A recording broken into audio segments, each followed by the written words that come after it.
അമേരിക്കയെ സംബന്ധിച്ചിടത്തോളം വലിയ നാണക്കേടുണ്ടാക്കിയ ആക്രമണം. ലോക പോലീസിന്റെ 3 സൈനികരാണ് ആക്രമണത്തിൽ കൊല്ലപ്പെട്ടത്.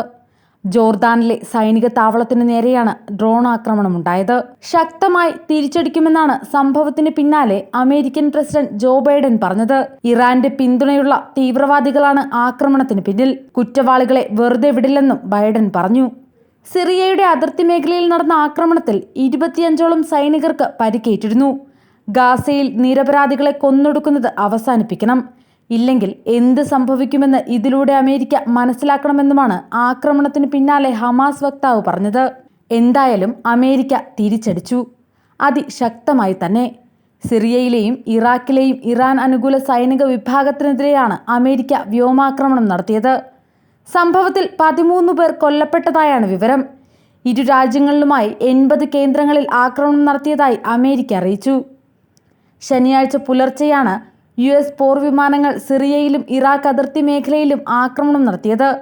അയ്യാഷ് നഗരത്തിലും ദേർ എസർ പ്രവിശ്യയിലുമാണ് ആക്രമണമുണ്ടായത്. സിറിയൻ സേനയുടെയും ഇറാൻ അനുകൂല സായുധ വിഭാഗത്തിന്റെയും ശക്തമായ സാന്നിധ്യമുള്ള കേന്ദ്രങ്ങളാണിവ.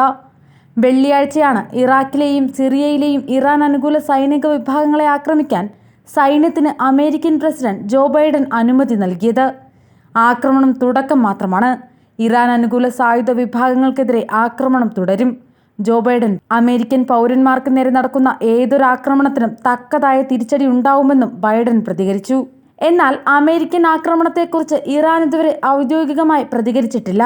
ഇറാൻ യുദ്ധം തുടങ്ങിവെക്കില്ല.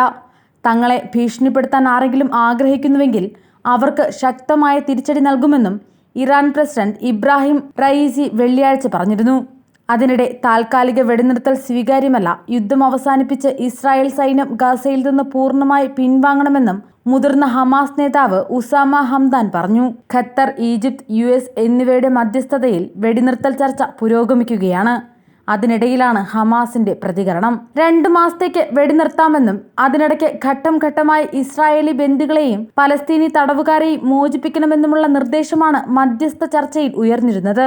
ഇസ്രായേൽ ഇതിന് സമ്മതിച്ചതായും മധ്യസ്ഥ രാജ്യങ്ങൾ വ്യക്തമാക്കിയിരുന്നു. ബന്ദിമോചനത്തിനായി ശക്തമായ സമ്മർദ്ദം നേരിടുന്ന ഇസ്രായേൽ ഭരണകൂടം ഒരു ബന്ദിക്ക് പകരം 100 പലസ്തീനികളെ മോചിപ്പിക്കാൻ സന്നദ്ധമായി.